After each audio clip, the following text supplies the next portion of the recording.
ಕಾವೇರಿ, ಸ್ನಾನ ಮಾಡಿ ಬಟ್ಟೆ ಪ್ಯಾಕ್ ಮಾಡ್ಕೊಂಡು ಬರೋದ್ರೊಳಗೆ ಸ್ವಲ್ಪ ಲೇಟ್ ಆಯ್ತು. ನೋಡಿ ಯಶ್ವತ್, ನಿಮ್ಮನ್ನು ಒಂದು ಕ್ಷಣ ನೋಡದೆ ಹೋದ್ರೆ ಆಕಾಶವೇ ಕಳಚಿ ಬಿದ್ದಂತಾಗುತ್ತದೆ. ಅಂಥದ್ರಲ್ಲಿ ನಿಮ್ಮನ್ನು ಬಿಟ್ಟಿರುವುದಕ್ಕೆ ನನ್ಗೆ ಯಾವ ಕಾಲಕ್ಕೂ ಸಾಧ್ಯವಿಲ್ಲ ಯಶ್ವತ್. ನನಗೂ ಅಷ್ಟೇ ಕಾವೇರಿ, ನಿನ್ನನ್ನು ಕಾಣದೆ ಹೋದರೆ ಅದೇನು ಕಳೆದುಕೊಂಡಂತಾಗುತ್ತದೆ ನನ್ನ ಮನಸ್ಸಿಗೆ. ಅದೆಲ್ಲ ಹೋಗ್ಲಿ ಯಶ್ವತ್. ಹೌದು, ನೀವು ಬೆಂಗಳೂರಿಗೆ ಹೋಗಿ ಮರಳಿ ಬರೋದಕ್ಕೆ ಎಷ್ಟು ದಿನವಾಗುತ್ತೆ? ನೋಡು ಕಾವೇರಿ, ನಾನು ಬರುವುದು ಒಂದು ವಾರ ಕೂಡ ಆಗ್ಬೋದು. ಏನು, ಒಂದ್ ವಾರನ? ಇಲ್ಲ, ನನ್ನಿಂದ ಮಾತ್ರ ನಿಮ್ಮನ್ನು ಒಂದ್ ವಾರ ಬಿಟ್ಟಿರೋದಕ್ಕೆ ಸಾಧ್ಯವೇ ಇಲ್ಲ. ಹೌದು ಕಾವೇರಿ, ಪರೀಕ್ಷೆ ಬರೆದು ಫಲಿತಾಂಶ ಬರಬೇಕಾದ್ರೆ ಕನಿಷ್ಠ ಒಂದು ವಾರ ಕೂಡ ಹಾಗೆ ಆಗುತ್ತದೆ. ಅಶ್ವತ್, ಅಲ್ಲಿವರೆಗೂ ನಿಮ್ಮನ್ನು ಬಿಟ್ಟಿರೋದಕ್ಕೆ ನನಗೆ ಆಗೋದಿಲ್ಲ. ನೋಡಿ, ಈ ಹುದ್ದೆ ಬಿಟ್ಟು ಬೇರೆ ಯಾವ್ದಾದ್ರು ಹುದ್ದೆ ನೋಡಿದ್ರಾಯ್ತು. ನೋಡು ಕಾವೇರಿ, ಮೊದಲೇ ನಾನು ನಿರುದ್ಯೋಗಿ. ಅಂತದರಲ್ಲಿ ಇದ್ದ ಅವಕಾಶವನ್ನು ಸದುಪಯೋಗ ಪಡಿಸಿಕೊಳ್ಳದಿದ್ದರೆ ಮುಂದೆ ದೊಡ್ಡ ತೊಂದರೆ ಅನುಭವಿಸಬೇಕಾಗುತ್ತದೆ. ನನ್ನ ಮನಸ್ಸಿನ ಮಾತೇ ಅರ್ಥವಾಗ್ತಿಲ್ಲ ನಿಮಗೆ. ಅರ್ಥವಾಗುತ್ತದೆ ಕಾವೇರಿ, ನನಗೂ ಅರ್ಥವಾಗುತ್ತದೆ. ಆದರೆ ಪರಿಸ್ಥಿತಿ ಒತ್ತಡವನ್ನು ನೀನು ಅರ್ಥ ಮಾಡ್ಕೊಳ್ಬೇಕಷ್ಟೇ. ಇವಾಗ ಅದನ್ನು ಮೀರಿ ನನ್ನಿಂದ ನಿನಗೆ ಏನು ಹೇಳಲು ಆಗದು. ಆಯ್ತು, ನಿಮ್ಮ ಮಾತನ್ನು ಖಂಡಿತ ನಾನು ಕೇಳ್ತೇನೆ. ತಾವೇನು ಹೋಗ್ಬರ್ಬೋದು. ಸರಿ ಕಾವೇರಿ, ಆದಷ್ಟು ಬೇಗ ಬರ್ತೀನಿ. ನೀನೇನು ಚಿಂತಿಸಕೂಡದು.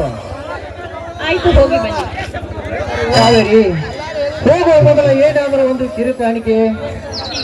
ಹೋಗಿ, ಮದುವೆಗೆ ಮುಂಚೆ ಇದೆಲ್ಲ ಮಾಡಬಾರ್ದು. ನಾನೇ ಕೇಳಿದ್ದು ಇದಲ್ಲ. ನಿನ್ನ ಮೊದಲ ದಿನದಿಂದ ಒಂದು ಮುಂಪಾದ ಗೀತೆ ಹೊರ ಹೊಮ್ಮಲಿ ಅಂತ ಹೇಳಿದೆ. ಓಹೋ, ಈಗ ಅಶ್ವತ್, ಖಂಡಿತ ನಿಮ್ಮ ಮಾತನ್ನು ಹೌದಮ್ಮ ರಾಣಿಯವರೇ, ಬೇಗ ಶುರು ಮಾಡಿ ನಿಮ್ಮ ಸಂಗೀತ ಗಾನಸುದೇನು. I love you Kaveri, I love you. I love you Ashwath, I love you. ಸುಂದರ ಸಿರಿ ಹಗಲಿನ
ಏನಾದ್ರೂ ನಿಮ್ಮ ಮನಸ್ಸಿಗೆ ಸಮಾಧಾನವಾಯ್ತಾ?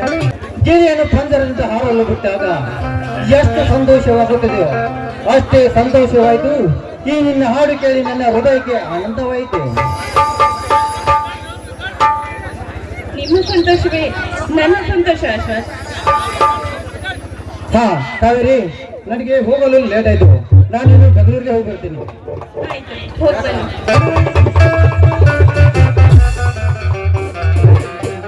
ಅಶ್ವಥ್, ಇದೆಂತ ಮುಗ್ಧ ಮನುಷ್ಯನ ಮನುಷ್ಯನೂ ನಿನ್ನನ್ನು ಪಡೆಯಬೇಕಾದ್ರೆ ನಾನು ಅದೆಷ್ಟು ಜನ್ಮದ ಪುಣ್ಯ ಮಾಡಿದ್ದೇನೋ ನಾಕಾನೆ. ಅಶ್ವಥ್, ಯಾವಾಗಲೂ ನಿನ್ನ ಜೊತೆಯಲ್ಲಿ ಪ್ರೀತಿಯಿಂದ ಹೀಗೆ ಇರ್ಬೇಕು ಅನ್ನೋದೇ ನನ್ನ ಆಸೆ. ಅಶ್ವಥ್, ನಿನ್ಗೋಸ್ಕರ ಮನೆಯಲ್ಲಿ ದಾರಿ ಕಾಯ್ತಿರ್ತೇನೆ. ಆದಷ್ಟು ಬೇಗ ಬಂದ್ಬಿಡು ಅಶ್ವಥ್.